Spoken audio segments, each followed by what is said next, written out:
so many questions. Why don't we move straight to those? Great. Obviously, 2020 was a very different kind of year for most of us because of the pandemic. How was your 2020 different? Well, I was in the beginning of 2020, I had 100 of our tour guides from Europe in this living room right here. And that was about a week before the pandemic hit. And we were euphoric. We were coming off our best year ever. We took 30,000 Americans on 1,500 different tours in 2019. And my publisher had just visited from where you are, I think, San Francisco, and he showed us the sales list, and 25 of the top 30 guidebooks published in the United States for Europe had my name on the cover, and we were just rocking.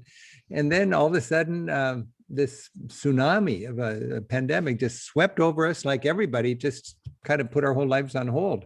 So I've had 100 people on my payroll and zero revenue throughout ever since then. And it's just a challenge to keep the team together and to keep people patient and diligent and realizing that we're going to come out of this. And we're doing that. We're ready to go. But, my 2020 for me has been a real interesting time. I'm not, patience, is not an American forte. It's certainly not a Rick Steves forte, but patience has been my middle name for the last year. And I'm so comfortable with just being patient. It's God's way of telling us to slow down. There's more to life than increasing its speed. This is kind of sort of therapy for a workaholic like me.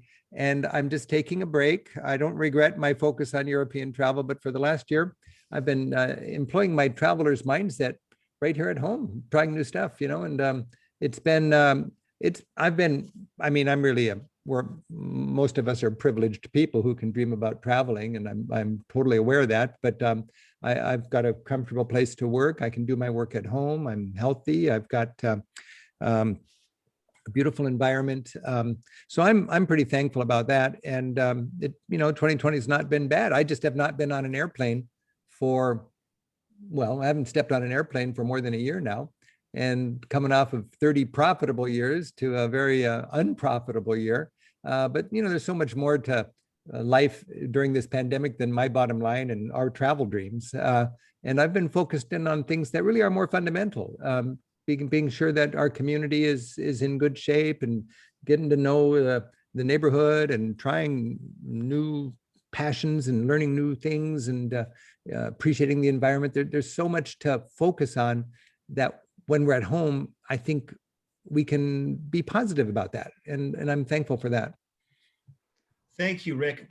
You mentioned patience, but other than patience, what have you learned about yourself during the pandemic? I've learned about myself that while I'm passionate about travel, I was walking home the other day and I saw a snail on my neighbor's fence, and all I could think was escargot. Literally, that's just what I thought. I'd love to go to France and have a dozen escargot. But there is so much more to do. And, that's, I've got a girlfriend who's a great cook, and I've learned how to cook in the last year. I don't think I had ever worn an apron. I barely knew how to turn on my oven. And I've just enjoyed getting into something totally different from what I've ever done before. That's what this traveler's mindset is all about. What I've decided to do was not mope and complain or be anxious and spin my wheels, but just take a breath. And I thought, okay, I cannot travel, but I've got this traveler's mindset that I'm sort of a evangelical about being a good traveler. And what is that? It's having a positive attitude. It's wanting to get out of your comfort zone. It's being curious. It's being eager to make mistakes and learn from them. Try new things and to come home with the most beautiful souvenir, which is a broader perspective. And I thought, well, I'm going to employ that traveler's mindset right here. And I've done that in the last year. And I just spent a lot of money on a set of knives. My kids are saying, who is this man? I can't, 2 years ago, if you told me I was going to spend as much money as you can spend for a flight to Europe on a set of knives, I'd say you're crazy. But now I know how beautiful it is to have good knives. That's just a small example of, I'm actually cooking up hummingbird juice, this sugary water, and I'm feeding the hummingbirds and I'm getting to know the hummingbirds. I would have never done that before. I got to say, I never understood people who walked their dogs. I didn't think very, very positively about that. And I realized how wrong I was. Now we walk the dogs, and I can understand how people love their dogs. So this has been a beautiful opportunity for me to take a break. And I try to see things in terms of like Corona bonuses. And I'm going to come out of this. I'm going to just dive right back into travel as soon as it's safe to do so. But a Corona bonus for me is to realize that we can employ that traveler's mindset, that joy of trying new things, that curiosity, that eagerness to get out of our comfort zone, that willingness to celebrate diversity and not want everything to be like we have it, but realize different people find different truths to be self-evident and God-given, and they get turned on by different stuff. We can really sharpen our senses right here at home. And that's part of being a good travel writer, I think, is being a good observer and have that right, positive, curious attitude. And I'm doing it at home, and I'm really enjoying it. And in fact, I'm excited about traveling again, but a lot of people are just chomping at the bit to get out there. And I don't want to fly all the way to Amsterdam and eat in a bubble where I can't get somebody else's germs. For me, I'm going to go back to Europe when the time is right. I mean, I've got a staff of 100 people I'm keeping on our payroll in order to do that, but we're not going to be the first ones out of the gate. When social distancing and Rick Steves travel have very little to do with each other. And, when I go to Europe, when I go to Paris, I want to be kissed on the cheeks. When I go to Rome, I want to pack into those piazzas with the locals, buy a gelato and stroll to the passeggiata up and down those pedestrian boulevards. In Rome, the passeggiata is called the Struzio. It means the big rub. Everybody rubs against each other. You're out checking out your neighbors, When I go to a pub in Ireland, way on the west coast of Ireland, where they stand in the bluff and they gaze out at the Atlantic and they say, the next parish over is Boston. I want to step into that pub and clink glasses right there at the bar with people who really do believe that, strangers are just friends who've yet to meet. It's a sort of a philosophy that is so fundamentally people. It's not keeping away from people, but it's being close to people. And people is what distinguishes a good travel experience. If I'm making a TV show, if I'm leading a tour, writing a guidebook, taking a family vacation, the measure of that show is how many people do we meet in faraway lands? How much do we learn from the friends that we meet? And I just love that. And I'm going to do that when the time is right. And the time will be right. But in the meantime, I keep reminding my staff, let's not spin our wheels here. Let's just take a breath. The normalcy will return. I fully believe we're on a glide path to normalcy now. It's just a matter now of us being diligent and embracing the science and getting our vaccinations. But, we're going to get there, but we're not going to get there until we're all there. I mean, everybody's got to get on the boat before we take off. And then we will find ourselves back into what we dream of as travelers. Will it be the end of this year? Will it be early next year? Nobody really knows. We got to do it here, but they also got to do it where we want to fly. And in my case, that's Europe. Well, I think it's great that it took a pandemic to get you to finally buy a set of decent knives and learn to cook. Yes, I know it. So during this time, while we've all been at home, like, what is one of the travel memories that you keep replaying? Like, where does your mind go when it wanders? I've got these journals that I wrote before I was a travel writer, when I was just a student, and they're hardback, 200-page, beautifully written, packed with tiny print journals for 6 or 7 years in a row. And I've actually had them scanned and transcribed this year, and I'm reading through them. And it's the first time I've read them in 40 years. And I've had this moment to do that. I didn't dream I'd have that moment in the form of a pandemic, but they're so filled with memories, and these memories are just treasures. And sometimes a memory is there, but it needs to be jolted to break out of the holder and become something that you're aware of. But I was hitchhiking in Ireland back when I was a student, and this wonderful family picked me up, and we just had the most amazing chemistry.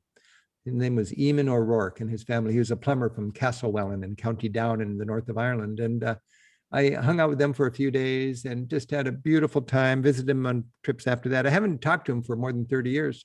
Got the journal out, read those stories, and I thought, I'm going to contact Eamon. And I got a hold of him, and it's still Eamon O'Rourke. And after 30 years, it was so fun to connect with him.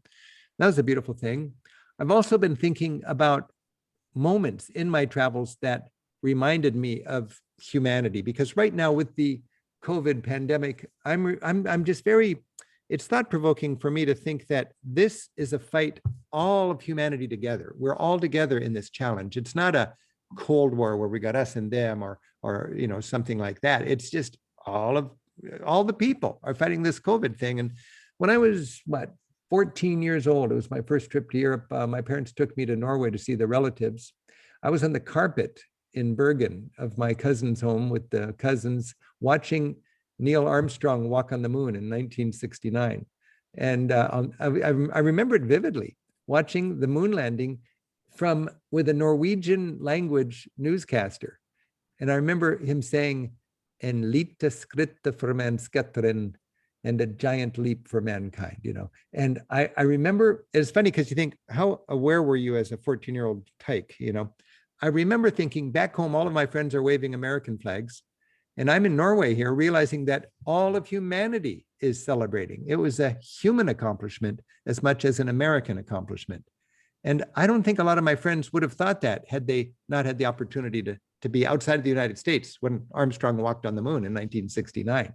But those are the kind of little moments you have that it's really a shame not to grab them and incorporate them into your outlook. And I've been blessed with that, or cursed with that. I mean, Thomas Jefferson said, travel makes a person wiser, if less happy.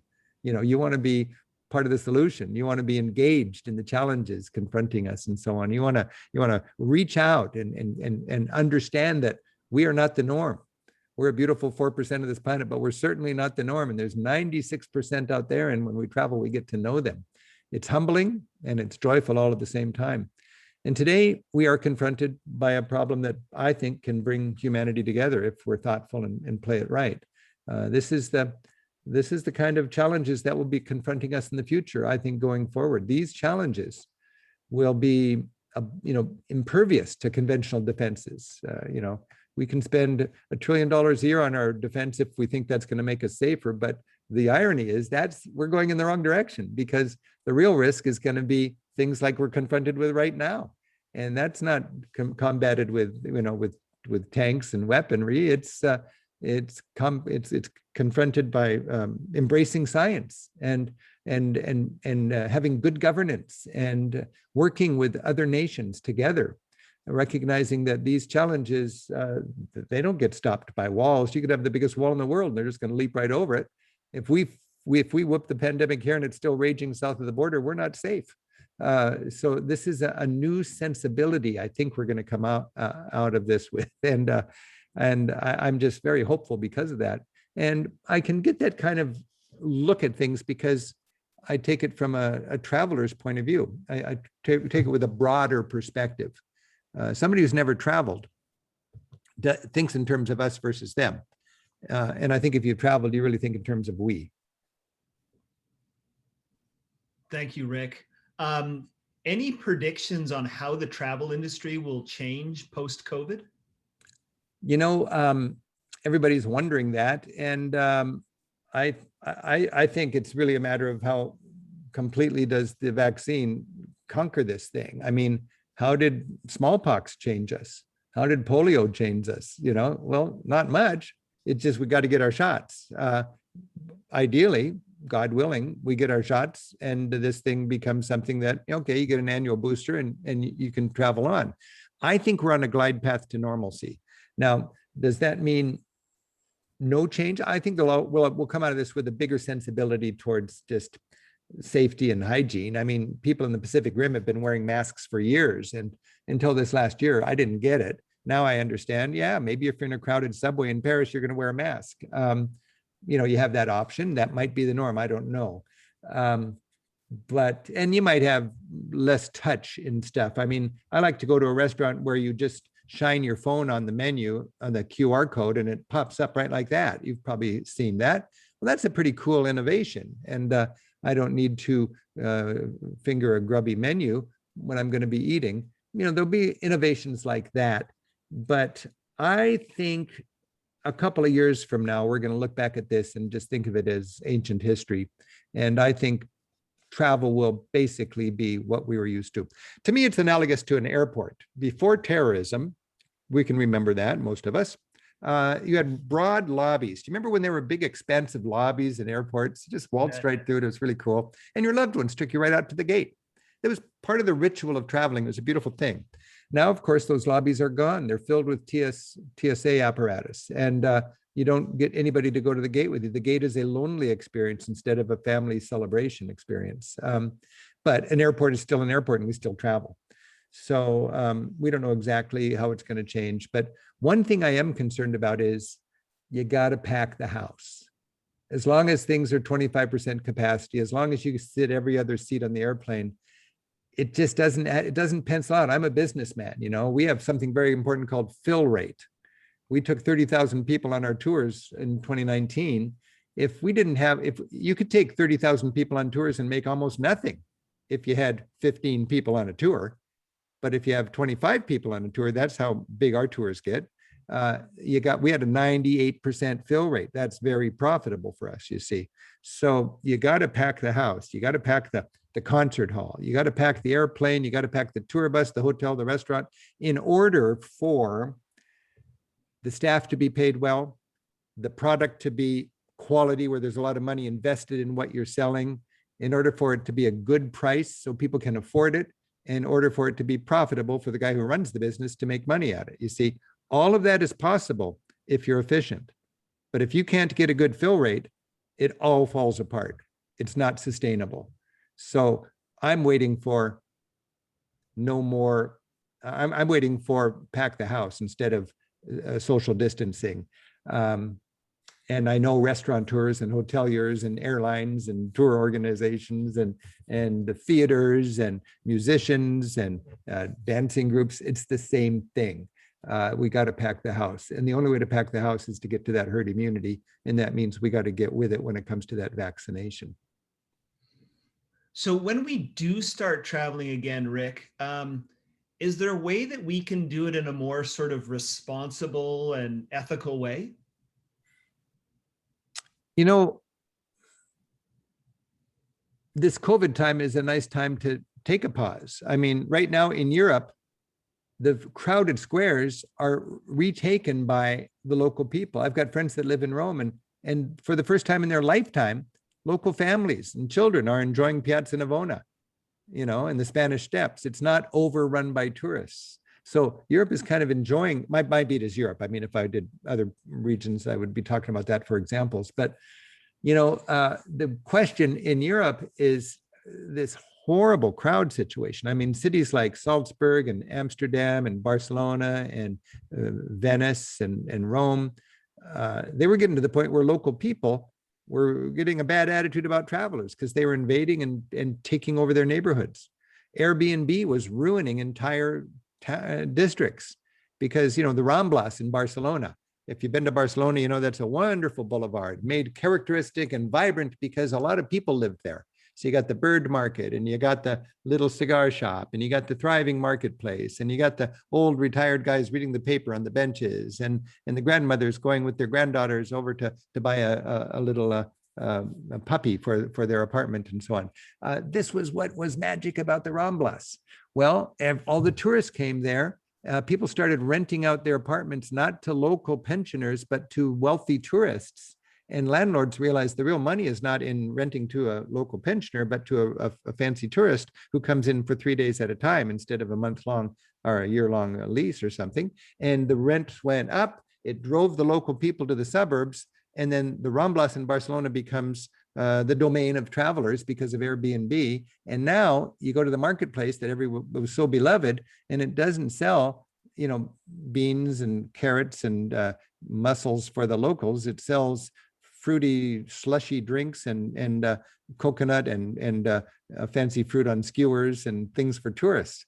So it's still a fun area, but it's not what it was. The latest chapter in my guidebook on Barcelona for Ramblas, it just says RIP, rest in peace. So we're gonna have a reassessment of crowds, and towns are going to decide, yes, it butters our bread, but do we want it buttered that way? You know, that'll be an interesting issue coming out of this. I think I'm hoping when people travel, they're going to travel a little more thoughtfully and in a way that recognizes and celebrates the diversity on the planet. I think a big issue for people is climate change. To me, this COVID thing is just sort of a sneak preview of what's to come if we don't get a grip on climate change. And I think that I'll just talk a little bit about climate change, because that to me is the main ethical challenge for a person like me who runs a business encouraging people to travel. You can be flight shamed out of traveling because of climate change, because flying to Europe puts as much carbon into the atmosphere as driving your car for 6 months. Or you can mitigate the bad you create when you travel. And I think the value of travel is really important. The best way for our world to become dangerous, the best way for our country to become vulnerable is if we stop traveling and we don't know people outside of our borders. When you have a wall and people don't connect, the younger generation is saddled with the parents' baggage, and they never are able to work things out. They're just at odds with each other, and we can't afford that in the world going forward. We need to travel. That's the way you get to know people who are supposed to be your enemies, and you come home and you realize the world's filled with joy and love and beautiful people, and that's one of my favorite souvenirs. But we need to travel, but we also need to travel in a sustainable way. How do you do that? Well, I think you embrace the concept of mitigation. Scientists say, and I've read a lot about this, I'm not a scientist, but I trust their findings. If an American who cares about climate change flies to Europe and back, that creates a lot of carbon, and that exacerbates the climate change problem. If you smartly spend $30 into something that mitigates climate change, it could be carbon offsets here. I like to invest in farmers in the third world to help them farm in a way that contributes less, because it helps the farmers and it also mitigates the carbon. But if you do that, $30 mitigates the carbon one American creates by flying to Frankfurt and back. So I just decided, as a tour organizer, I took 30,000 people to Europe in 2019. I made more money than I should have because I wasn't paying my way from a carbon point of view. I gave myself a self-imposed carbon tax as a business, as I wish my government would have done. And I charged myself $30 per person times 30,000, $900,000 rounded up to $1 million. And I gave away $1 million to 10 organizations that are helping farmers and villagers in the developing world do their work, live their lives in a way that contributes less to climate change. And it is so exciting what we're able to accomplish doing that, protecting forests, helping smallholder farmers do their work in a way that the land is terraced. So when the water comes down, the rain in torrents, it soaks into the land right there, and then they can pull it out and irrigate with it. They can have climate smart seeds that can survive the droughts. They can treat their land better and contribute less carbon when they do their farming. It's a huge, huge opportunity. And so we found 10 organizations, we gave them each $100,000, and then we did it as a group. And the 30,000 people that traveled with us have the peace of mind of knowing that they traveled to Europe in a carbon neutral kind of way. Is it heroic? No. Is it, it's just mitigating our flight. I mean, but it's a good thing. And to me, it's an ethical thing for a businessman. And that's called the Rick Steves Climate Smart Initiative. And we have it explained on my website. And right at the top, it says, if you're a tour organizer, steal this program and don't credit me. It's just time that we paid a carbon tax so we could fly with our travelers, with our families, with our customers in a carbon neutral kind of way. I think we got to get serious about climate change. And when you travel tuned into that, you see it in silly kind of ways that are not these life-threatening ways, that when you've got a sea level city being inundated by a storm surge, or when you have a whole swath of a country that used to be fertile and now it's a wasteland because it's in a drought and there's no more rain there, or when you're in a country that used to have rain come sprinkling beautifully for months and now you get the same amount of rain, but it all comes in 2 days and it washes the topsoil away. These are tragedies. But even as a traveler, you see little indications that things are really different. In Europe, you used to buy a bullfight ticket in the sun or the shade, depending on how much you wanted to spend, because it was too hot in the sun, so you'd spend more to be in the shade. It's so darn hot now, they move the bullfights later in the night and everything's in the shade. That's just to survive the heat in Spain in the summer. You can't be out in the sun at a bullfight anymore. When you go to Munich, it seems like people eat outdoors like they always have, but that's a new phenomenon. They didn't used to do that. When you go skiing in Switzerland, or when you go hiking in Switzerland, you'll notice the ski lifts all come with plumbing to create snow. You don't build a ski lift in Switzerland anymore without having it plumbed so you can create your own snow. When you go to towns in south of England, you find little tiny water gates at the bottom of each cobbled lane to protect it from floods when you get these really unprecedented high tides that they didn't have for centuries before. And now they've put in these little flood barriers. When you go to Rotterdam, there's 1 million people that live in this Rotterdam area, and they've got this storm surge barrier that's as big as 2 Eiffel Towers on their side on wheels. And when there's a threat, they pull it together and they protect that from the storm surge coming in.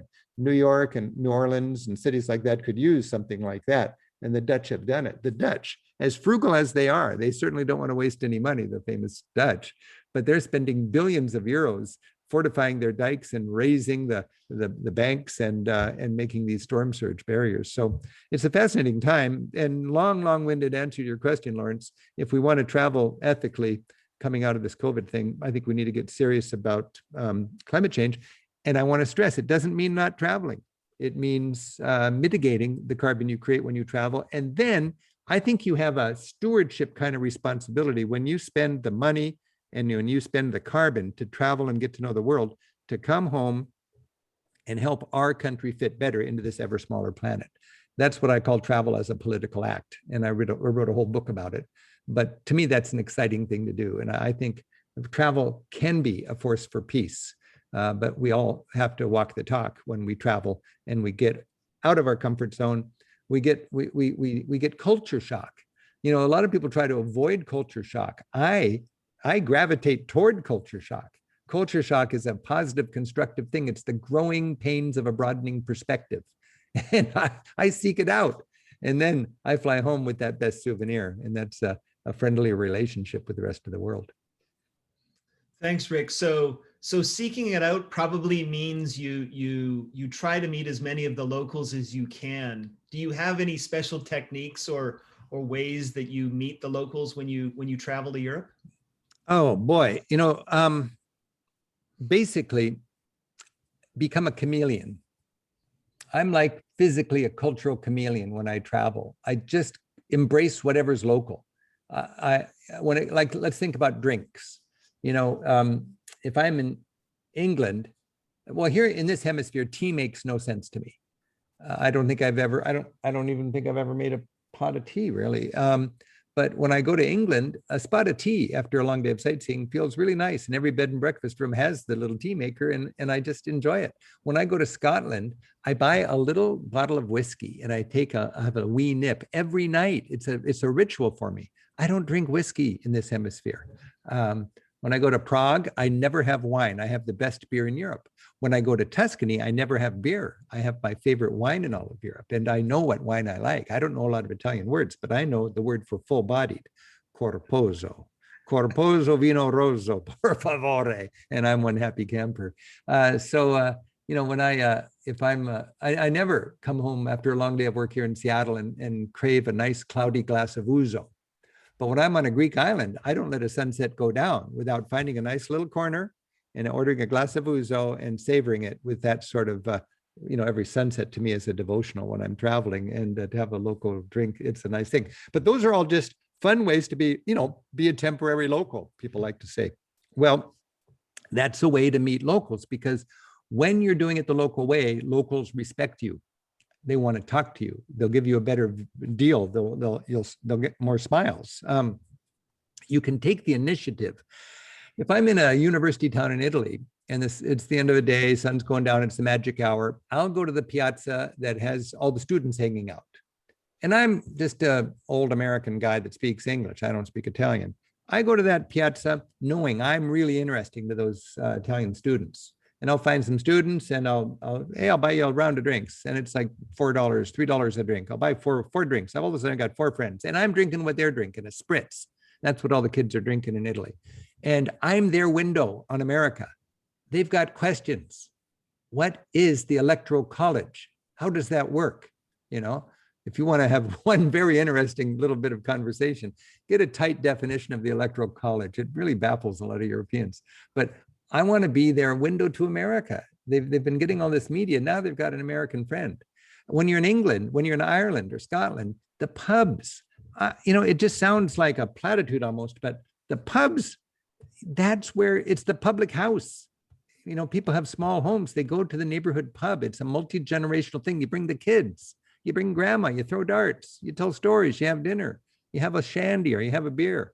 You meet the traveler who's there. Now, if you're a good traveler, you don't sit at the table, you sit at the bar, because the etiquette is if you're sitting at a table, people give you your space.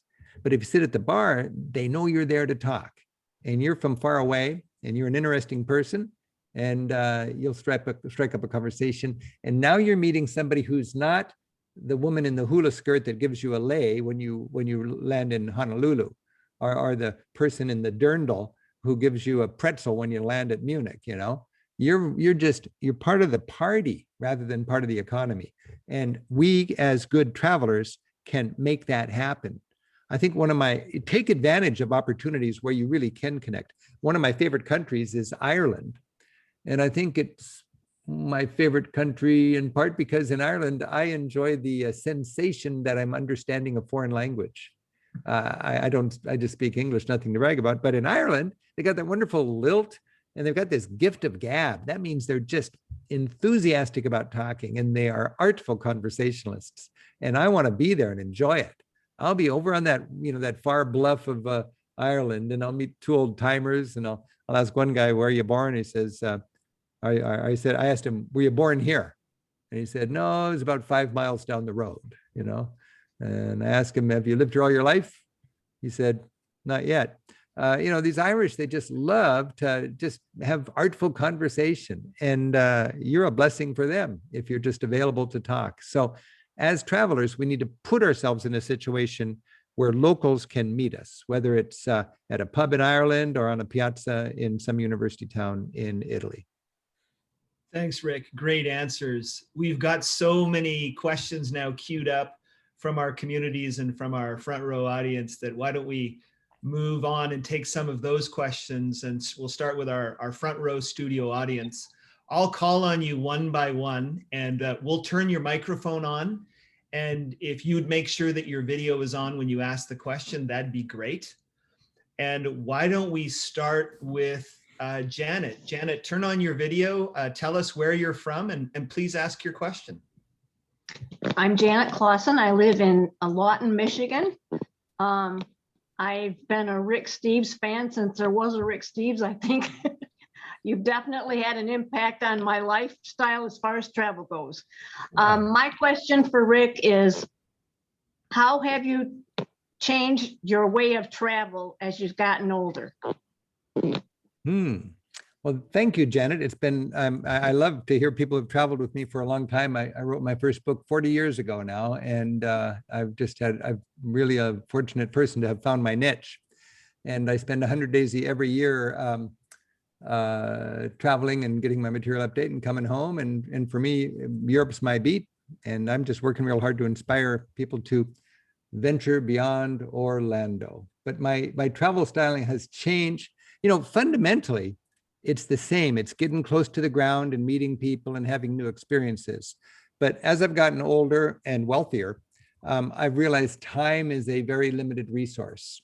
We Americans have the shortest vacations in the rich world, and we always want to see too much. And I realized you need to have a smart itinerary, and you need to not try to see everything. And you need to remember, a budget trick is not a budget trick if it assumes your time is worthless. Getting on a bus instead of a taxi may save you $5, but it may cost you 20 minutes. And if you choose that, you're saying your time is worth $15 an hour while you're in Europe. I think your time is worth a lot more than $15 an hour while you're in Europe. And if that's the case, you don't want to save $5 or the net savings would be $2 or $3 by hopping on a bus. You want to grab a taxi and get there in a hurry. That can be a budget trick, you see. So I see time as a precious resource as well as my money. I also realize that the more you bring to a place in context and understanding, the more you'll get out of it. So if you go to Tallinn in Estonia, which is just a 90-minute hydrofoil ride from Helsinki. If you're in Helsinki, spice it up by going across the bay to Tallinn. If you've seen the movie The Singing Revolution, you'll understand that the people of the Baltic countries, Estonia, Lithuania, and Latvia, they were outgunned by the Soviet Union. And they say, you know, when you're surrounded with Germans on this side and Russians on that side, you're going to be hopelessly outgunned. And what they said is, we can sing to remind people that we're here. And their best defense was singing. And they had this thing called the Singing Revolution. And it's an amazing story of how the beautiful Estonians sang for their independence. And they were inspired the rest of the Eastern Europeans to break away from Moscow with their song. And having watched that movie before I went to Estonia gave me a much, much better insight into that culture. And I was a privileged tourist, not because I spoke the language or had a lot of money, but because I brought a little bit of context with me. So I'm really into that, Janet, when it comes to traveling better. People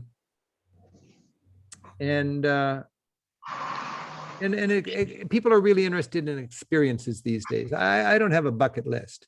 A lot of people ask me how many countries I've been to, and I've made a point not even to count it up. You know, it might be interesting to know, but what does it mean? It doesn't mean anything. I could have been to that many airports. I could have learned nothing. How many preconceptions have you challenged and changed? You know, how many friends have you made?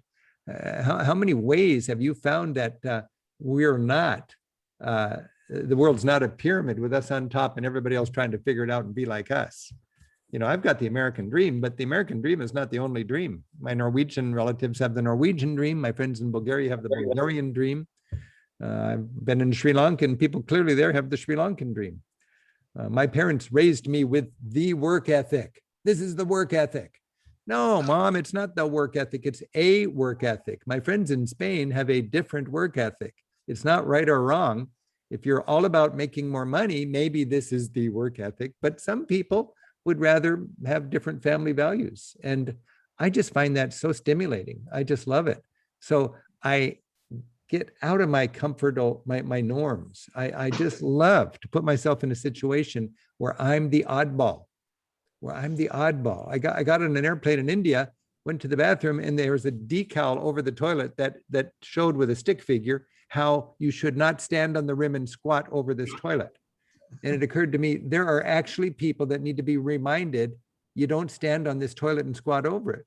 And they're not lesser than us. They just don't need to sit on something when they go to the bathroom. I just love that we're the odd ones that sit on a toilet. We don't like to think that we're the odd ones, but we are. You know, I'm a Lutheran. I think this is the norm. My green hymnal is the normal way to be a Lutheran. There's more Lutherans in Namibia than there are in the United States. And that's a good thing to remind ourselves about. And some people don't want that. Some people, they just don't have a passport. They don't have any curiosity. Their worldview is dictated to them by commercial news media, and they're frightened people. You know, they don't say bon voyage. They say have a safe trip, and they would never go. They don't even have a passport. You know, that's not my lifestyle, but I'm lucky that it could have been my lifestyle, but I'm just a fortunate kid whose parents dragged him to Europe when he was a little kid. And then I realized this world's a fun place to get to know. Thanks, Rick. That's a great answer. Let's move on to our next question. Debbie, if you wouldn't mind turning on your video and introducing yourself, say where you're from and ask your question. Hi, I'm Debbie Stewart from Perry, Michigan. And I love all your answers, Rick. Thank you. And I love that you're concerned about climate change. And I was wondering if you have ever gone or plan to go to like a polluted area to bring recognition to a problem or a troubled community that you want to somehow help out by visiting. Yeah. You know, there's a lot of different causes you can embrace when you travel. And as a person who embraces a lot of causes, I have a joy of picking and choosing what I want to embrace. I'm very interested in economic justice. I'm very interested in drug policy reform. You know, I'm interested in affordable housing, you know. So affordable housing in a third world point of view is land rights. Can a peasant buy land in a country where there's no deeds and where you know, the indigenous people don't believe that you should own land? Who gets to control the land? Well, it's the big shots in the city that push the indigenous people out without much of a fight at all. So I travel a lot trying to learn about causes I really care about. I don't like walls. I was just in the Holy Land, and there's a wall between Israel and Palestine. I mean, you could make a case that wall was necessary. Israel built it to be safer from terrorists, but the unintended consequence of that wall is that the people, the young people on both sides of that wall, are saddled with their parents' baggage, and they can't talk to each other, and the whole situation becomes more entrenched, and then people with an agenda and people way over on the extremes of either side can cause there to be just terrible heartbreak. In Ireland, they overcame that. The kids went to camps in the summer, the Protestant kids and the Catholic kids, and they danced together. And they realized, hey, it doesn't matter if our parents are Catholic or Protestant. We're all Irish, you know, and we can live together, and we can have our own heritage. I just went to Ethiopia and Guatemala in the year before the pandemic. I went once to scout and then once to film. And one thing I wanted to do is raise awareness in the United States that you can fight hunger because you believe in love thy neighbor, or you can fight hunger because you're just more interested in your own security and your family's security, and they want the world to be a safer and more stable place. Frankly, I don't really care as long as we fight hunger. You can do it for both reasons. I fight hunger because I think it's a very important way to love your neighbor, and it's walking the talk if you embrace that kind of ethic. So I wanted to show America the practical value of development aid, of foreign aid, and how that we could. I was just reading, we've spent $2 trillion in Afghanistan in the last 20 years, $2 trillion, $2,000 billion. With that much money, we could overcome hunger on this planet. We can't overcome poverty. Half of the world is living on $5 a day. Okay, that's just the way it is. But 10% of humanity is trying to live on $2 a day. That's extreme poverty. That's hopelessness. That's obscene in a country with as much wealth as we have. When you have 10% of humanity trying to live on less than $2 a day, we could grapple with that. And if we did, the world would be a safer and a more stable place, as well as a more just place. So, you know, that's something that I try to incorporate, that kind of thinking in my travels. One thing I'd like to do, we have 40 different itineraries in my Rick Steves Europe tour program. And one itinerary I would love to do would be a European contemporary challenges and issues and affairs tour that would go from Stockholm or Copenhagen down through Germany and Holland and Belgium, and visit all sorts of clever ways they're dealing with their European social sensibilities with problems that are confounding and confronting us also. The whole range of challenges: healthcare, environment, climate change, mass incarceration, opioid addiction, green economy, you name it. There's so much that Europe's doing, and it's not an initiative to say Europe's right and we're wrong. It's an initiative to get together and compare notes. And I would love to do that as a tour. It'd be a great 10 or 12-day tour. And that would be a way for people to actually kind of do what you're suggesting, Debbie, is travel in a way where you get exposed to these things, and then you can come home and be more thoughtful about it. Great answer, Rick. Yeah, thanks. Thank you so much. Let Judy, let's move to you. Tell us where you're from and ask your question for Rick.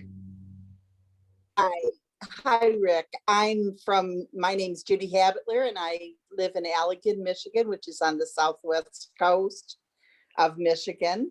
Mm-hmm. And my question for you is, with the pandemic, many of us would like to escape to a secluded island. I know I'm one of them. Which is the best island destination you've ever experienced, and why? Oh, that's a good question. Well, you know, first of all, Judy, I spend 100 days a year traveling, but it's not like I'm on vacation for 100 days of the year. I don't really go on vacation. I go to Europe. I love my work so much. I go to Europe to update my guidebooks, lead my tours, and make my TV shows. And so I'm busy doing that, and I'm not complaining about it. I get great joy out of it. Hey, my dogs just got here. Hi, you guys.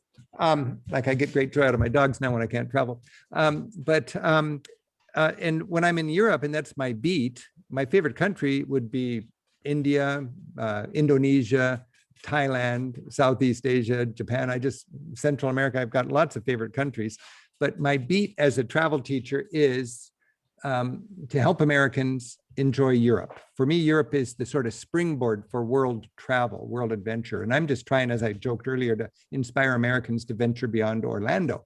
In the case of Europe, frankly, I don't like the islands. It's where Europeans go for their Cancun or their Mazatlan, and they'll go to those islands. And Europe is a very densely populated continent of lemming sun worshippers, and they all like to go to the same place, and they can endure horrible crowds just to be, on the beach and enjoy the sunshine.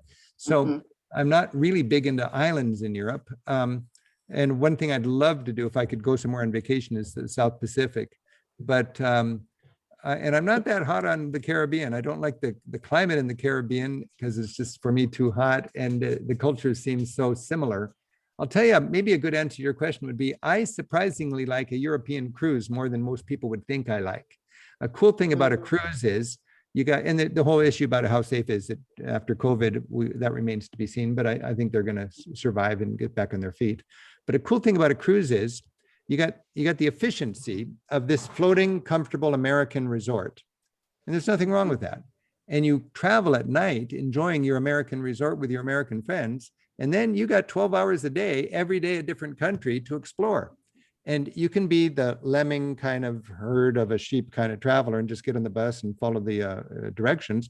Or you can equip yourself with a guidebook and leave that cruise and not see any indication of your cruise crowd all day long, and then get back onto the cruise ship before the boat takes off, and then you're doing a good job. There's 3,000 tourists on a cruise ship normally, and 1,000 of them, by my estimate, are not travelers at all. They're just looking for a floating alternative to Las Vegas. 1,000 of them are bucket list kind of travelers. They want to see all these places before they die, and they better hurry up. And then 1,000 of them are actually travelers that just like to move into one hotel, that don't want to be relocating all the time, that like the economy and efficiency and no stress of a cruise ship doing all of that travel and accommodations and meals kind of work. And then every day they get out and celebrate a new country in a great city. I mean, think about it: Barcelona, the French Riviera, the Italian Riviera, Rome, Sicily, Mykonos, Santorini, Dubrovnik, Ephesus, Naples, wonderful places. And I really like, if I was going to think of sort of an island, I think my answer would be a cruise ship where I would have a different beach and a different port every day. Great answer. Thank you. You're welcome. Thanks, Rick. Our next question is from Lee. Lee, go ahead, ask your question.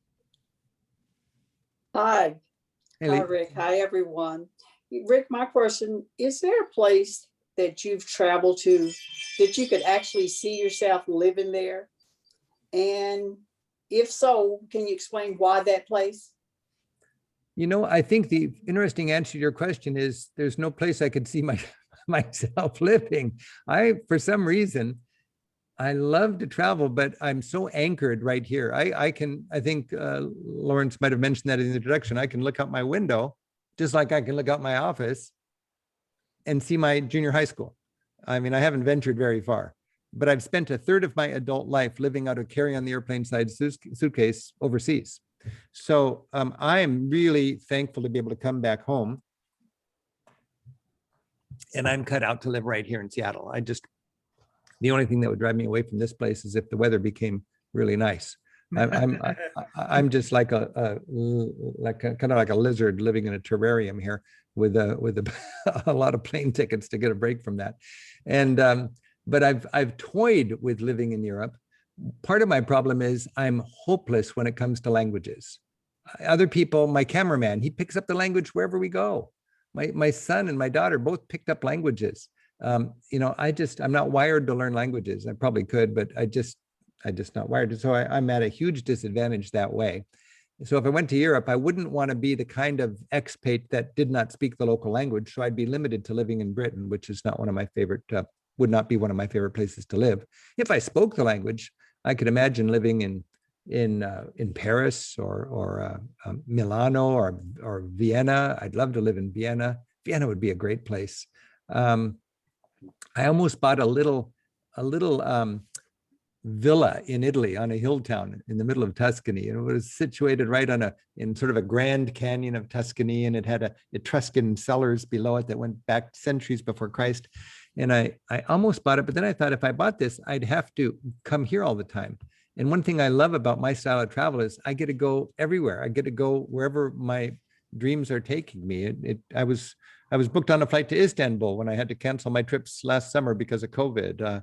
I could go to Norway and see my relatives. I could go to Ireland and hike on the West Coast. I could go island hopping in the Greek Sea. There's so many places I could go. So I would rather live here and use this home as a springboard for world travel. Awesome. Thank you, Rick. Wow, we've got a lot of questions here, so we'll queue these up for us as fast as we can, and I'll try to answer my questions quicker, Lawrence, so we can get to more of them. We'll go rapid fire from here on. Okay, good idea. Elaine, let's go to you next. Thank you. Hi, Rick. We're Elaine and Steve Olson. We are in Centennial, Colorado, and you have kind of addressed my question already, so I'm going to reword it a little bit. Besides the moon landing experience, can you tell us what particular experience in your travels has impacted you the most? Well, the political fire in my belly was lit when I went to Central America during the Sandinista times. I used to be a Republican, and I used to be my country right or wrong, and I used to be peace through strength. And then I went down, and as I left for Central America, I remember my dad took me to the airport, and he knew with the discussion that was going on, and he knew I was curious to learn about it. And the last thing he said was, "Son," he said it very lovingly, but he said, "Son, don't be duped." In other words, don't go down there and reconsider the way you're supposed to see world affairs from an American point of view, And I went down there and I realized how I had been betrayed in so many ways by my country to be able to understand what is the reality on this planet. And it sent me down a very interesting path. And I'm really thankful for that. But to be able to see economic injustice just south of our border, and also to be able to see the complexity of that issue as it relates to our country, it broke my heart. It absolutely broke my heart. Jeb Bush, this was when, I forget who was president, but Jeb Bush was sent down as an emissary to El Salvador. And he made a TV ad, and they ran this ad in an election in El Salvador, and it said, if you vote for the left-wing party, the United States will have to stop all remittances. And 25% of the economy was money sent home to El Salvador by Salvadorans living and working in the United States. And it showed a video of an old lady opening up a letter from her son who was working in America. And it said, "I cannot send you any more money." Jeb Bush actually went down there and made a TV ad to scare all the people into thinking 25% of their economy would end if they voted for the equivalent of the Democrat. And the right winger won. And that ushered in a time of, I think, less justice for peasants and so on. And to see that and to realize that I'm an American taxpayer, and as a person who takes responsibility for what our government does, to really know and reckon with the fact that for every bomb that falls and every bullet that flies has my name on it.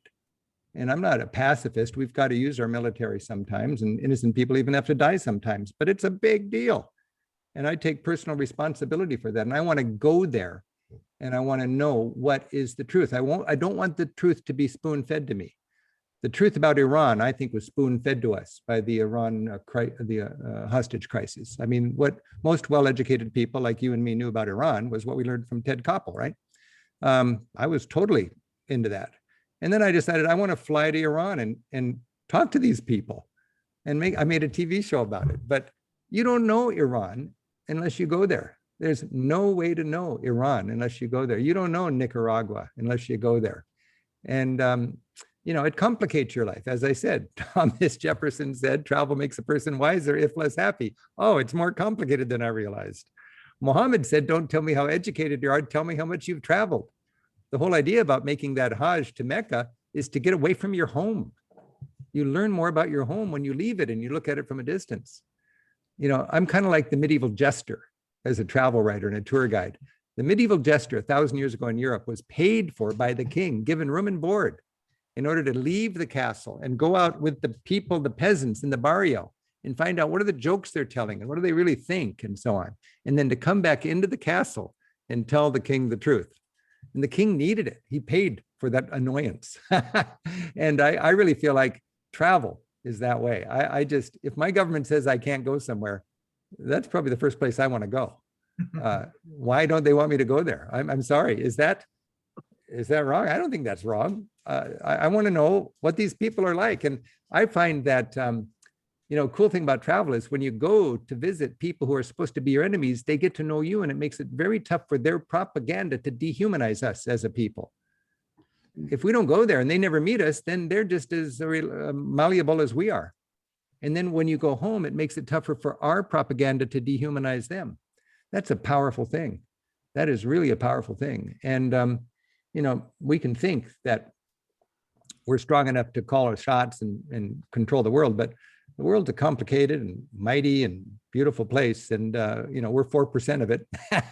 4%. I want to get out there and get to know the other 96%. So, Lawrence, I was going to give you shorter answers, but Elaine asked me one that got me going. So I spent a little more time on that. Indeed. Thanks, Elaine. Uncut. Let's go to our next question from Shirley. Rick, what intrigues you about your travel?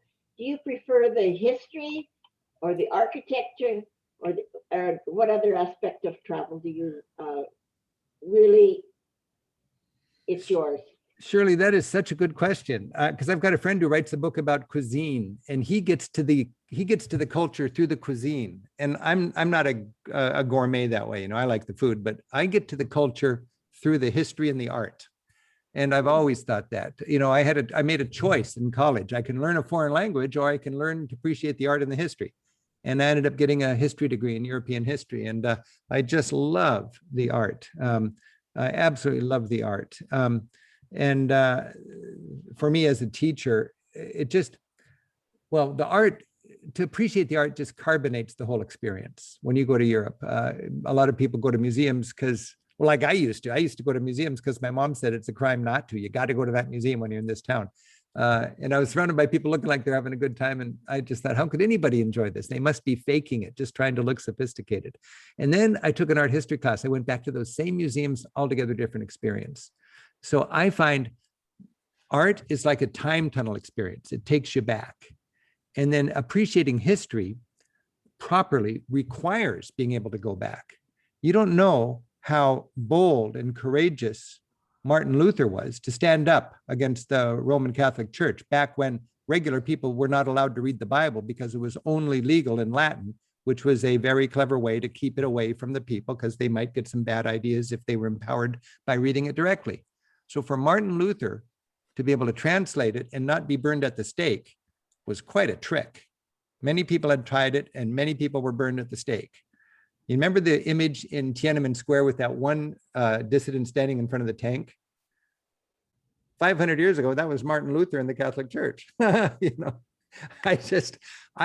understand the complexity and the scariness of that problem, not from our point of view, oh, big deal, a German guy translated the Bible, but 500 years ago, when people were immersed in religious thoughts and religion permeated society, and it was dictated. And if you dared challenge that, all hell would break loose. In fact, it did. Europe was enmeshed in 100 years of war after that.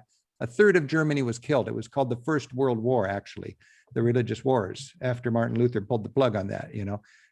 That's tumultuous times. And to go back there and to realize, oh, Gutenberg made the printing press. Oh, Martin Luther had a friend who was a good artist. Oh, Martin Luther knew how to write in a way that people would read it.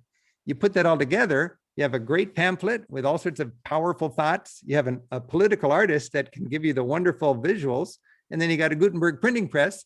And all of a sudden you got this crazy monk is the first guy in history to go viral. People could read it because it was in their dialect, and it was affordable because it was mass produced with a printing press, and you get the Reformation. See, this is what happens to me when I'm a tour guide with people right there in Germany, and I'm right in front of one of those printing presses. It's so exciting to understand the context of what you're looking at. So for me, that's one of the great joys of travel, and I just love it. So I get to Europe, Shirley, in that way, through the history and through the art. Great answer, Rick. Let's go to Nikki for our next question. Hello, Rick and everyone. Hey, Nikki. I'm going to do an about face. This is a very practical question, and so your answer will probably be a whole lot shorter. When my husband and I would go on one of your tours, we always overpacked. And I was wondering what the essentials you feel are the most difficult to buy over there, that you should really bring on a trip for 2 to 3 weeks. Well, Nikki, packing is critical. As I mentioned, we took 30,000 people on our tours in a normal year, and none of them are allowed to carry any more than a carry on the airplane size bag to start the trip with. 9 by 22 by 14 inches. That's our self-imposed limit. I live out of a bag like this for 3 months at a time, and it's no hardship. It's the sort of an enlightenment. If I had Sherpas, I'd set them free. I just enjoy packing light. I think Europe, you can buy essentially anything you need in Europe, but I would say it's really important not to be going over there wondering what kind of good shoes are you going to use. You got to have shoes that are well broken in and that work for you. I think the major item of bulk in your luggage is your clothing. And I think that, for me, it's just limiting the clothing. You just wash a little as you go instead of waiting for a big load of laundry to pile up. So it's not that tough to pack light. I would remind you that there's 2 kinds of travelers, those who pack light and those who wish they pack light. And you just need to get serious about that in advance. And there's no excuses. I mean, man, woman, 2 weeks, 2 months, rich, poor, north, south, winter, summer. It doesn't matter. I pack that way. The women on my staff, I've got 100 people that work with me. Most of them are women. We all pack with a carry on the airplane size bag. And it's a great benefit to have a carry on the airplane size bag to start with. And it lets you be much more mobile and less taken advantage of in your travels. If a person is unable to carry their bags around on their own, right away, they're in a situation where, you just are going to have more reliance on other people, and it's going to cost you more. So I just think there's nothing I really think about, Nikki, that's, I got to bring a lot of this from home. If they don't have it over there, my first thought is, how can 400 million people live without it? Because they probably are doing just fine without it. So I'm pretty fanatic about that. I've got a 1-hour lecture on my website about packing, and I know I have almost no credibility among women. So there's also a 1-hour lecture by one of our women guides who's just brilliant about packing for women. But you'll really be happy if you get serious about packing light. Great answer, Rick. Let's take a couple more questions and then we'll think about wrapping up here. Arlene, how about next question from you?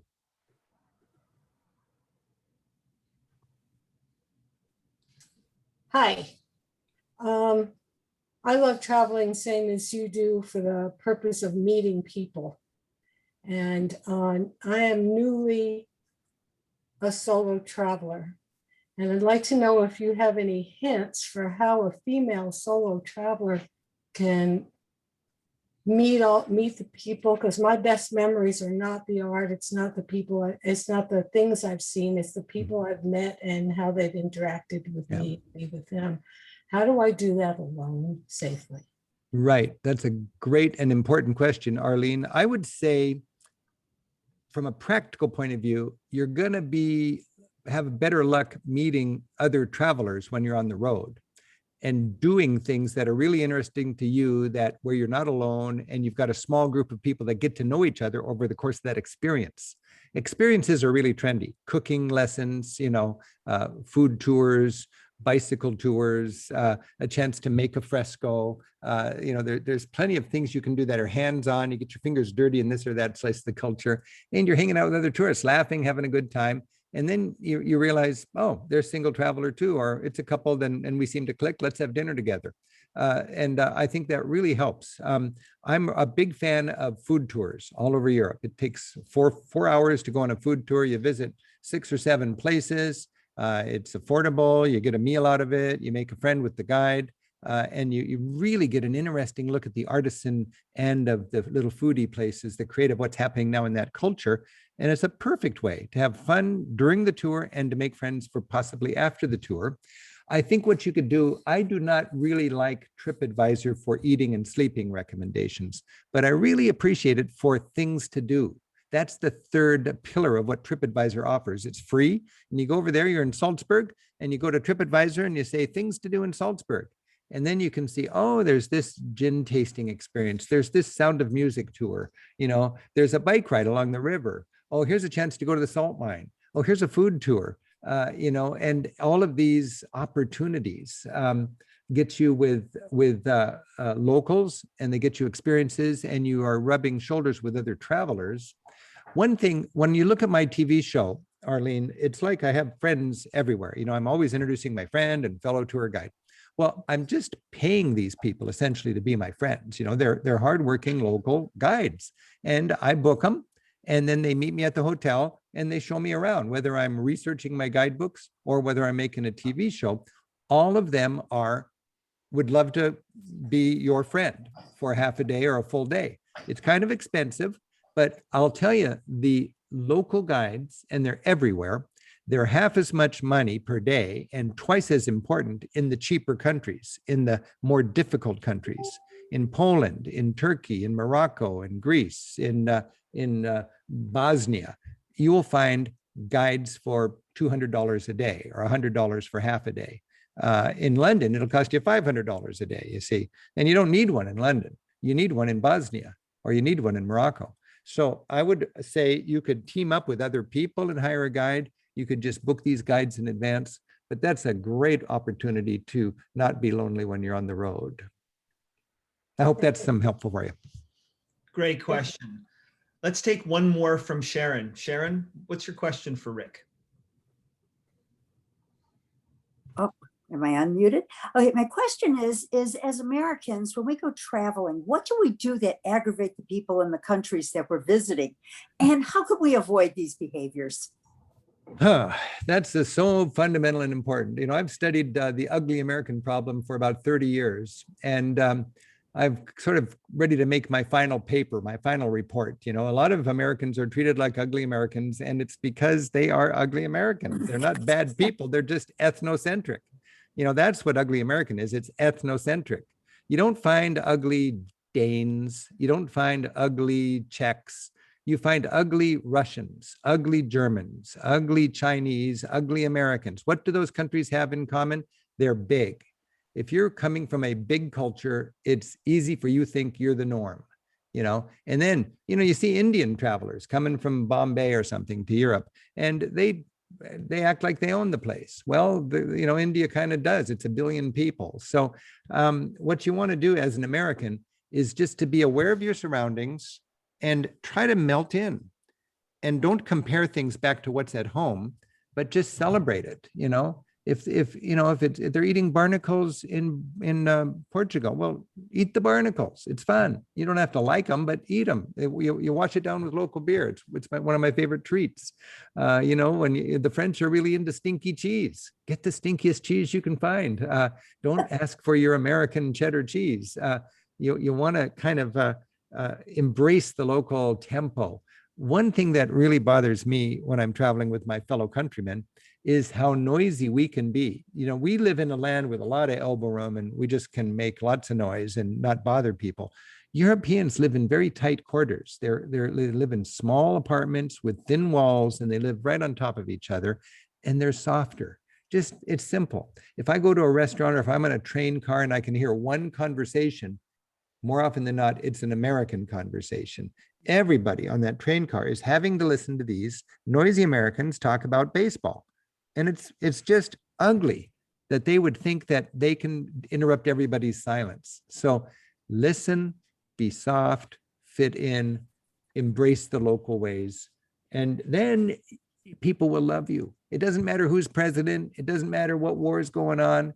I've always found that people like American individuals, and until you prove otherwise. So don't ever let somebody tell you the French don't like Americans. The French don't like Americans telling them how to cook their steak or how they should do this or that, because the French are pretty proud people. But if you go to France with a genuine curiosity and respect for their culture, I find they're as friendly as anybody else. Now, if you're going to the big city in the middle of the summer when it's really hot and sweaty and anybody with any money is out of there, and you're in Paris and it's inundated with all sorts of noisy tourist group putting ketchup on their meat and butchering their language, well, they're going to be kind of crabby. Well, you're in the worst possible scenario. You're talking to a French person who doesn't have the money to get out of town when all of her neighbors could.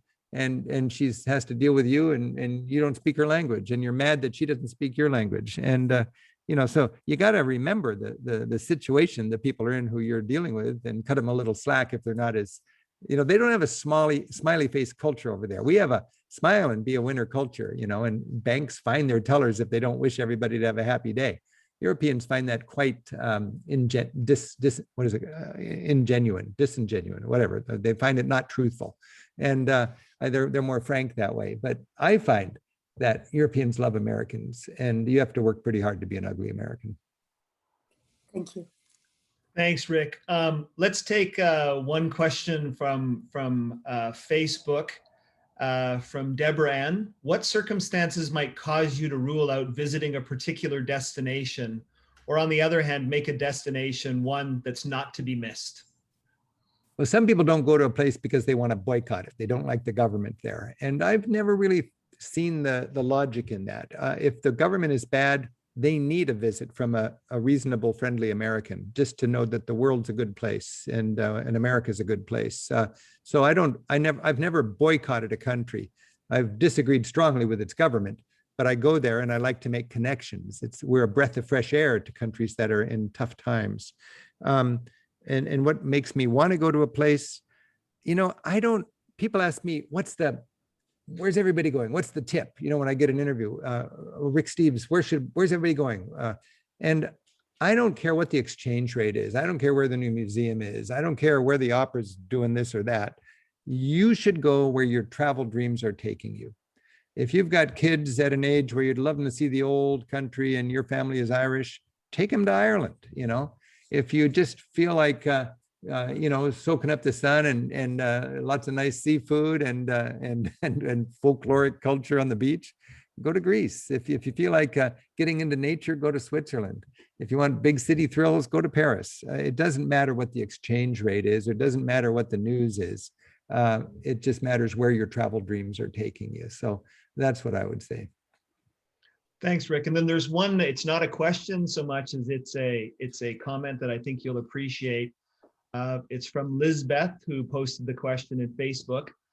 Can you post the agencies that Mr. Steve mentioned that he donates for the struggling farmers overseas? I always donate locally in the USA, and he opened up my eyes regarding donations. That is such a nice question. I was going to spend $1 million to make our company carbon neutral for the 30,000 people that take our tours every year. And the standard thing would have been to buy carbon offsets here, which are helping countries in the affluent world. And I thought I could get a twofer out of it by supporting organizations, nonprofits that are in the trenches in the developing world, helping protect forests and helping struggling farmers do their work without contributing so much to climate change. Because 20% of climate change is 25% or something is contributed by poor world farmers. Half of humanity are poor farmers in the developing world trying to live on $5 a day. So if you want to know, we did a big study and we are very enthusiastic about the 10 organizations that we are funding. In fact, even last year when we did no tours, we kept our support of these groups up at 50%. We sent $500,000 to them, even though we didn't emit any carbon last year. But the work they're doing is so exciting. If you go to ricksteves.com into the climate section, you can see our portfolio of recipients, and they are really good. They've made a nice case for themselves, and you could very easily see which one turns you on and get to know them. And they're small organizations, and we've vetted them as best as we can. And I just feel very strongly in favor of all of the 10 that are on our list. So that would be a great way to do that. And thank you, Elizabeth, for that question. I think that's very important. That's great. Well, Rick, you've been very generous with your time, and we've gone over. So I'd just like to say, a huge thank you. It's been wonderful having you here this evening and hearing all of your insights and travel wisdom. We hope you'll join us again sometime in the future. Lawrence, I've just enjoyed the caliber of the questions, and it's just what a wonderful group. It reminds me, I got to say, if I could mention it, to help me get through COVID for the last 6 months now, we've had a thing called Monday Night Travel. And every Monday night, it's a free gathering of 5,000 or 6,000 people join us. And I have my food and my wine, and I take people on a little trip. And it's just a lot of fun for travelers to get together. Just last night, we were doing offbeat wonders, and I was eating Georgian food.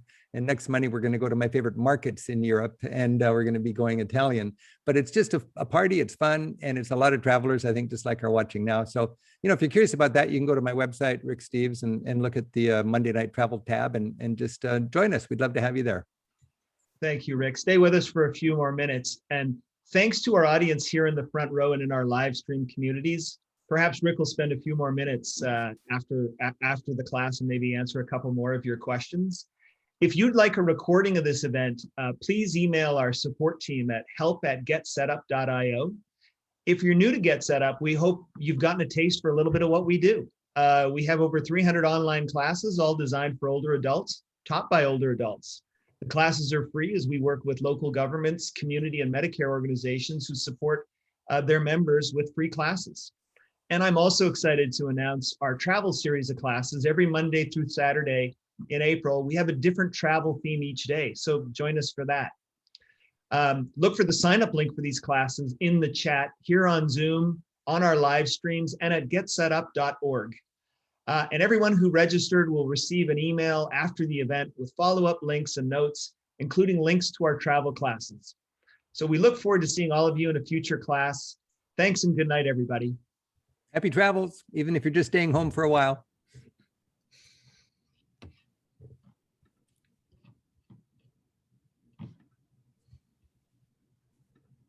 Thanks, Rick. I thought that was great. That was fun. What a great group. Yeah, you had some great answers. I learned a lot. Well, those were questions that I just really enjoyed dealing with. That was a great questions. And there are so many questions. There's a bunch of folks that are still on with us here that have a few extra questions. So if you have a couple of extra minutes, maybe we could try and blast a few of those if that's okay with you. I would love to. Fire away. Let's see what we have here. Christine, are you still with us? Yes, I am. Go ahead, ask your question. I have a question about the Northern Lights, Rick. Where's the best place you've seen the Northern Lights, and what time of year was it? Any day of the year from 10 till 6 in Reykjavik's museum about the Northern Lights. That's kind of a cop-out, but I mean, yeah, I'm being a little bit silly, Christine, but on the other hand, people I've just been into Iceland lately. We've just wrote a book about it, and we're ready to make TV shows about it. People are there to see the Northern Lights, and a lot of people go to great lengths and great expense to see them, but they don't see them. It's kind of like looking for whales. Sometimes they're there and sometimes they're not. And for me, for a busy traveler that's got a lot of things on their list, I was so impressed by seeing all of these checklist of natural experiences in Reykjavik, the capital of Iceland, just presented in a beautiful sort of science park kind of way that they do so well in Iceland. So I don't know specifically how to answer your question, but I will tell you, for the person who is moderately interested in the Northern Lights, the practical way to do it is to go to Reykjavik, the wonderful capital of Iceland, and see it on a big screen. Thank you. Yep. Candy, are you still with us? I am. Go ahead, Good ask your evening. question. Okay. Hey, Rick, this is Candy coming to you from the Michigan Mitten. Hi. I am not patient at all. And so my question to you is, which European country do you think may open first to us American tourists? And might that happen this year, if you have a sense? You know, Candy, I think Iceland is probably going to be your best bet. It's sort of an anomaly. Iceland geologically is half America and half Europe. You know, it's all those volcanoes there because the American tectonic plate and the European ones come together and rub there, and you get all sorts of sparks. But that is a beautiful place to travel, and that would be a very unstressful place to go when Europe is still dealing with COVID. Beyond that, philosophically, in my business, and we're all about Europe, we're not going to go anywhere until all of Europe is safe. I'm just going to wait another few months, you know. But that's because I'm a tour organizer, and we're talking booking thousands of people on buses and everybody making their plans and lining up everything. If you're an individual traveling, there'll be individuals traveling months before there'll be groups traveling in a reliable way.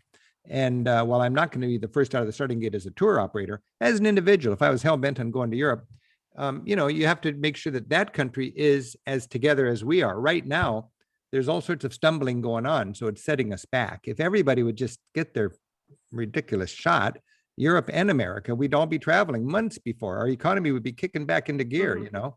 I just got my second shot last week, and it went in, and I felt this amazing joy. And it wasn't a selfish joy. It was a societal joy. I was doing my part to help our society overcome this pandemic by getting that, because we are a herd, you know, and this virus is inhabiting us, and we can only overcome it as a herd. I'm no scientist, but it seems kind of common sense. Europe is doing worse than us right now. So, you know, my beat is Europe. It's frustrating, but you know, things are going to start opening up. Every day I'm reading the news and stuff is opening up. I would just say, you got to remember, if we're safe and they're not safe, we can't go there. If they're good and we're not good, we can't go there. They're not going to let us in if our country is still struggling with it. I think you're going to have going forward, I think we're going to have a passport that has a certificate of vaccination with it. And I don't know why people are so bummed out about this. I've had these all my life. When I was a kid, it was the yellow international certificate of vaccination. I couldn't go to Germany without my smallpox shot. And here it is. You know, I've had it. That's what you do. And I got this just 2 years ago to go to Ethiopia because I had to have yellow fever or something like that, you know. So when they have secure, you know, standards in a country, remember, it's not to protect us. It's to protect their people from us. And they're not going to let us in there unless we can prove we had our shot. I don't think. So that's my hunch. And when it's safe, it's got to be safe in both directions, and then go for it. But right now, I don't know where you're going to go first. Thanks, Rick. You bet. Bill, are you with us? Chapel Hill, North Carolina.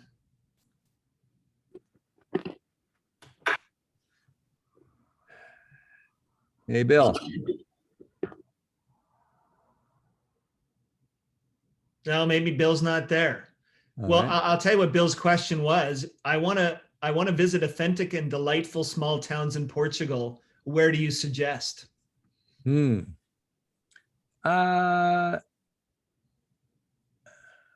Away from the big cities. I mean, Portugal is such a wonderful destination. It depends on where you want to go. The north is more green and more mossy, and the south is more, you know, like you'd think of southern Spain. So if you want arid, you go to Alentejo. Alentejo is in the south. Alentejo is the butt of a lot of jokes because people there are so traditional. There's all sorts of insulting, you know, jokes about, well, you can think of your own insulting, improper jokes about certain groups, you know. And the butt of jokes in Portugal are the Alentejo kind of hicks, you know. And that's a hint that it's a very traditional part of the country. It's arid. So if you want hicks in an arid environment, you go to Alentejo. If you want characteristic little towns in a cute green environment, you go to the north where they make the port wine along the Douro River Valley. I would remind you, anywhere you go, you got the famous city and then you got the second city. I'm really into second cities lately. We all go to Lisbon. It's the default. What about Porto? You know, We all go to Dublin. What about Belfast? We all go to Edinburgh. What about Glasgow? We all go to Paris. What about Lyon or Marseille? We all go to Berlin. What about Hamburg? You got those second cities. We all go to Seattle. What about Tacoma? Yeah, there's things happening in those second cities. And I think you should take a hard look at the second cities. Awesome. Great answer. Let's do one more. I notice Ivan and Mary, if you're still with us, what's your question? Mute. You're on mute. All right, now I'm on mute. Hi, Rick, Lawrence, thank you for everything. We really appreciate your humanist approach to traveling. It makes a big difference. We're interested in traveling more in Europe at times when it isn't as crowded in the winter. Yeah. Do you have any recommendations about traveling by train in the winter in Europe? And yeah, I mean, the good thing about Europe is that there are so many trains. The scheduling is wonderful. But have you encountered any problems of traveling in the wintertime? In Europe, when you talk about trains, Ivan, it's like, I always feel like it's like Tarzan with all these vines, you just swing. He doesn't have a schedule. He just swings and there's a vine, and then you swing and there's a vine. And once I went across Germany, intending not to look at any schedules. I just wanted to swing from vine to vine. And every time I got off in a town, there was a train in a few minutes going where I wanted to go. It's just amazing.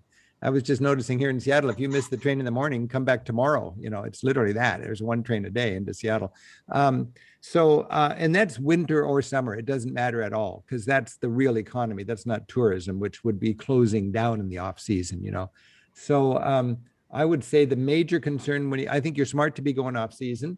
The concern is it gets dark early and the weather's generally lousy. And Europeans always like to say there's no bad weather, just inappropriate clothing. So I've traveled a lot in the off season. I like it. And I just dress like I'm going skiing. I've got high top leather boots. I've got heavy pants. I've got mitts and a hat and a scarf and a ski coat, because it's not like here when you're going to go from the car into the shop or from the car into the theater or to your house or your place of work. In Europe, when you're sightseeing, you're out in bad weather for hours at a time because you're sightseeing. So you got to take the temperature and the precipitation more seriously than you would here when you're just transiting. And those who are dressing in a way where they can be really warm outside and dry, they're going to have a better time traveling off season. If you're an older traveler and you're wondering, can I handle the physical demands of Europe? I'll tell you the most grueling thing about European travel is the heat and the crowds of summer. I'm a big advocate of going in shoulder season, April or March or October, and bundle up. Less crowds, less lines, less sweat. It's just great. If you look at my TV shows, I've produced well over 100 TV shows over the years for public television. I don't remember when I was in these places, but I know if it was in the Mediterranean area, it was in April or May. If it was in the Alps or north of the Alps, it was in July or August. North of the Alps, I'm always there in the summer. I want crowds, I want long days, I want good weather. South of the Alps, I don't want the crowds and I don't want the heat. I go in the shoulder season. Thanks. Thank you. Hey, Rick, this is Neil. I think you and I spoke on the phone a while ago. So I'm the founder of GetSetUp and the CEO. And I just wanted to say thank you for being here. I think you've made everyone's day, especially our community. And I just wanted to tell you how I got the idea of bringing you on. I think me and my wife were watching your show on a Sunday and she's like, wouldn't Rick be awesome? Come here. And I was like, you know what? I grew up in India and we didn't have TV. So we would read your books. That's how I learned about travel. And so when she pointed it out, I was like, let me just call Rick's team and see if he would come. And I'm, so excited. Well, Neil, that's so great. That is so great. And that's one of the bonuses of this Corona thing is I had never conceived of sitting here and going to a gathering like this. You said community, this community. I really get a sense this is a community. This gets set up. It's a cool thing you've created, Neil. And I'm really thankful to be a little part of it today. I hope I stoked people's travel passion. No, I mean, travel, we since we spoke to you, Rick, we've been using some of your travel classroom Europe every day, and we show small clips to the team and they come the community comes and talks about their stories about you. I love it. That's great. You know, the Classroom Europe is working that way. I mentioned my Monday night travel thing, and I'm not even showing my TV shows. I'm collecting clips in different themes, you know, and it's so much fun. So I'm really glad that you're using that. Well, people love it. It's actually one of the most engaging groups that we have every evening, and we cover Mondays is islands, your favorite islands, like Tuesdays is festivals. And it's interesting how people remember you, you know, from 20, 30 years ago. And as I said, our community is all older adults, and I think they just remember the adventures you brought to them. And I'm only 35. I'm the youngest here. I was like, I read your books and traveled the world just visually. So I'm so glad you were here, and I really thank you for being part of this. Thank you very much. Someday when you start your new show. Yeah. Yeah. Well, nowadays I'm hearing, I meet people and they go, "Oh, Rick, I love your show. I grew up watching your show." It makes me feel really old. And I'm just really thankful for that. I mean, I've been around now long enough. I think we've been making TV shows for 30 years, and I've just had the same vision, the same focus. And I'm really thankful to have opportunities to share not only my love of travel, but what I've learned from my travels for us to be better citizens of this planet right here, and to be part of your community. It's just a real blessing. Awesome. Well, thanks a lot. Thanks a lot, Rick. You're welcome. Thanks, Neil. Thanks, Rick. We really appreciate it. Why don't we sign off now? Have a great evening, and thank you to everybody for being here. We tried to get to as many questions as we could. I think we did a pretty good job. Rick, thanks again. Hope to see you again. My pleasure, Lawrence and Neil and everybody. Thanks. Happy travels, even if we're just staying home. Thank you. Thank everybody. you. Bye-bye. Very much. Bye-bye.